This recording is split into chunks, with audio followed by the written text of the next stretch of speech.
Colonel त्यागवीर Raghav sir, मैं आपके पास आ रहा हूं। व्लादिमीर पुतिन यह भी कहते हैं कि अमेरिका ने दशकों से हमें नजरअंदाज किया है। क्या वाकई में ऐसा है? क्या जो रूस की पावर थी उसको अमेरिका ने हल्के में लिया, या रूस पावरफुल हो रहा था, उसे कमजोर करने के लिए यूक्रेन को मोहरा बनाकर यह इस जंग की शुरुआत कराई गई? देखिए, ऐसा है राजेश, ये कहानी तो पुरानी है कि जब से यूएसएसआर था तो ये कोल्ड वॉर में चलता रहा जी, और बाद में जब ये रशिया बना तो उसके बाद भी इनमें ये आर्म्स रेस भी चलती रही, काफी सारे न्यूक्लियर आर्म्स की टीटी भी हुई, और इनका वन अपमैनशिप हमेशा रही कि बस मैं बढ़ के हूं या मैं बढ़ के हूं, और ये एक लॉबी भी आपस में बनती रही है जी। लेकिन अभी यूक्रेन के संदर्भ में यदि देखा जाए तो दुख की बात यह है कि कोई भी पीस की बातें नहीं करता है। जहां अमेरिका है वो उसको यूक्रेन को अभी कल जाके उन्होंने $500 मिलियन की एक और वेपन की बात कर दी कि हम उसको देंगे जी। उधर चाइना का जो चीफ डिप्लोमेट है वो जा रहा है वहां उनसे बात करने के लिए, और ये पूरी इंटेलिजेंस है कि चाइना उनको वेपन्स में सपोर्ट करेगा।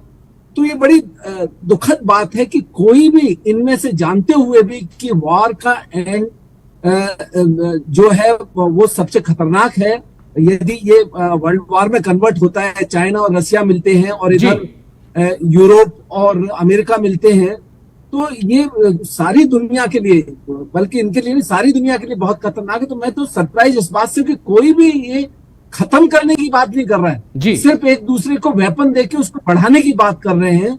तो ये वही सेम वन अपमैनशिप है कि बस मैं ज्यादा ताकत है, वो अमेरिका कहना चाहता है, उधर रशिया कहना चाहता है कि मैं तुमसे झुकूंगा नहीं। मुझे तो लगता है कि ये राइट टाइम है। 1 साल हो गया है, अभी किसी का कोई दबदबा नहीं है, दोनों ही अड़े हुए हैं, दोनों की ईगो है।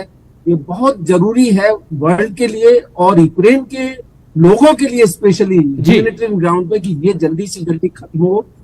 देखिए, कल जब बाइडेन आए हैं तो उन्होंने बोला है मैं इसलिए आ रहा हूं, कुछ घंटे पहले उन्होंने रशिया को बताया कि मैं डीकन्फ्लिक्ट करने की वजह से आया हूं, लेकिन वहां उसको $500 मिलियन की वो मदद दे रहे हैं, जिसमें वेपनरी दे रहे हैं जी, सर्विलेंस सिस्टम दे रहे हैं, बैटलफील्ड मैनेजमेंट सिस्टम दे रहे हैं।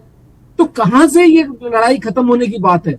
उधर चाइना ऑलरेडी वो प्लान कर रहा है कि उनका डिप्लोमेट जाके उनसे बात करे, बिल्कुल उधर इंटेलिजेंस भी है यूएस के पास। तो ये समथिंग इज रॉन्ग। जो बड़े बड़े लीडर्स हैं उनको ये सोचना चाहिए कि आज जरूरत क्या है। आज की जरूरत वॉर नहीं है। You have to be diplomacy, you have to be democratic, and you have to discussion से चीजों को सॉल्व करना चाहिए। ठीक है, कई यूक्रेनी भी हैं जो जंग की शुरुआत में भागकर वहां पे पहुंचे थे। पुतिन के विरोध का अड्डा इस नाटो के अहम सदस्य देश है पोलैंड। रूस के साथ पुरानी दुश्मनी पोलैंड की। कर्नल त्यागवीर राघव, पुतिन के विरोध का अड्डा क्या वाकई में पोलैंड बन चुका है? जिस प्रकार से ब्रिटेन से आए, जर्मनी से आए, अमेरिका से आए, नीदरलैंड से आए, कहीं से भी आए, वो सबसे पहले पोलैंड पहुंचेगा, उसके बाद यूक्रेन जाएगा। तो क्या विरोधियों का अड्डा बन चुका है और पुतिन के निशाने पर तो नहीं होगा? देखिए राजेश, ऐसा है कि खाली पोलैंड ही नहीं, पूरा नाटो, पूरा यूरोप पुतिन का आंखों का दुख बना हुआ है। क्योंकि अभी देखिए, इससे पहले फ्रेंच के राष्ट्रपति मैक्रोन ने वहां विजिट किया जी, उसके बाद में आपके जर्मन चांसलर ओलाफ ने विजिट किया, देन ब्रिटिश के प्राइम मिनिस्टर सुनक ने विजिट किया, उससे पहले बोरिस बेकर ने विजिट किया, बोरिस जॉनसन ने विजिट किया। नाउ ये क्या दिखाता है? ये सब दिखाता है कि we are in solidarity with the Ukraine. अभी फाइनली अमेरिका बचा हुआ था तो उन्होंने भी विजिट कर लिया जी। और एक जो लैंड का जो मात्र हिस्सा है जहां से कि सारी वेपनरी या आर्टिलरी जो पुश हो सकती है यूक्रेन में, वो पोलैंड के थ्रू है। तो जहां तक पुतिन का सवाल है, पुतिन का तो पूरा यूरोप ही उनको निशाने पे है। और let me tell you, Putin ने ये स्टेटमेंट भी दिया है कि यूरोप अपनी खाई खुद खोद रहा है जी। He has said that in one of the statement. और इसका जो सबसे ज्यादा इफेक्ट पड़ेगा वो यूरोप पे ही पड़ेगा। यूक्रेन तो होगा ही होगा, लेकिन यूरोप भी उसके साथ में जाएगा। तो इसमें कोई दो राय नहीं है जो कि पोलैंड और including other this European countries are part of this all nexus. And let me tell you one thing, this is very important point is that ये सारे लोगों ने मिलके रशिया को इकोनॉमिकली, जैसे गैस का इन्होंने रशिया ने जो गैस बंद किया जी, उसके प्राइसेज इन्होंने कम किए, उसको इकोनॉमिकली उसको डाउन करने की कोशिश की. बहुत सारी चीजों को वो ओवरकम करके वो अभी भी खड़ा हुआ है.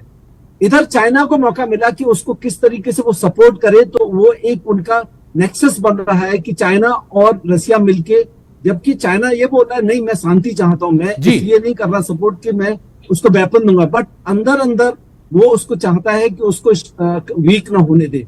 तो ये बड़ी डायनामिक्स बहुत जबरदस्त है. अभी मैं तो क्या सोचता हूं कि शांति के अलावा, डायलॉग के अलावा there is no other solution.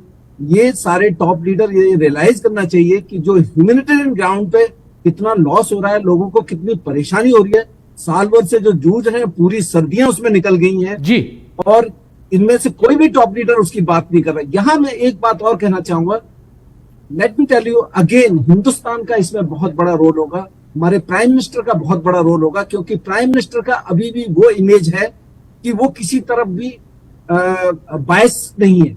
न वो रशिया की तरफ बायस दिख रहे हैं, न वो अमेरिका की तरफ बायस दिख रहे हैं. तो यहाँ किसी न किसी को आके इन कहना चाहिए, सिरफिरे लोगों को समझाना चाहिए कि बहुत हो गया. आप ये देखिए कि लोगों को कितनी परेशानी है, बजाय इसके कि आप अपनी ईगो में फंसे हुए कि कौन पहले. कर्नल त्यागवीर राघव, एक बड़ा अहम सवाल जो मेरे जहन में आ रहा है, क्योंकि इस जंग को लगभग 24 फरवरी को एक साल पूरा हो जाएगा सर, क्या इस जंग ने तमाम जो अपने आप को सुपर पावर दुनिया की समझते हैं, जिसमें हमारा एक पड़ोसी भी, सरफिरा पड़ोसी भी शामिल है, ये बता दिया है कि आप छोटे से छोटे देश पर भी हमला करेंगे तो आप जीत नहीं सकते, क्योंकि वक्त बदल चुका है. राजेश, ये बिल्कुल सही है. आज के जमाने में war is not the solution to any problem. जी, ये अभी जो संघाई जो समिट हुआ था उसमें बड़ा अच्छा हमारे मोदी जी ने दिया था कि 3D solution, that is your dialogue, diplomacy and democracy. That is the only solution in today's world of living cohesively. तो ये रूस भी जानता है, ये अमेरिका भी जानता है, ये यूक्रेन भी जानता है और ना जानते हैं कि अल्टीमेट इसका रिजल्ट जो है कुछ नहीं निकलने वाला है. इनको बाद में सबको मिल बैठ के बात करके डिफरेंस को खत्म करना पड़ेगा. सो इसमें कोई शक नहीं है ना. जहां तक इस बात का सवाल है कि ये यूक्रेन और रशिया की जो आपस में ईगो है, मैं आपको एक चीज बता दूं जी, ये यूक्रेन की जनता को नहीं इन्होंने भड़काया है रशिया ने, मतलब उसकी तो बददुआएं ली है इन्होंने. रशिया की अपनी जनता भी पुतिन से खुश नहीं है. बिल्कुल, ये आप देख सकते हैं, क्योंकि वो उनके किथ एंड किन है, आपस में एक दूसरे के रिलेशंस हैं. सो ये बहुत ही जरूरी है कि इनको अब मिल बैठ के बात करके जो भी डिफरेंसेज हैं, और ये जो टैक्टिस है, चाहे वो अमेरिका की जो टैक्टिस है, उसके तो आर्म्स सेल हो रहे हैं, उसको तो बाद में ये छोड़ने वाला नहीं है. जो भी $500 बिलियन की इसने अभी असेट ने, वो सब निकालेगा बाद में. कैसे निकालेगा, वो कभी किसी को छोड़ता नहीं है.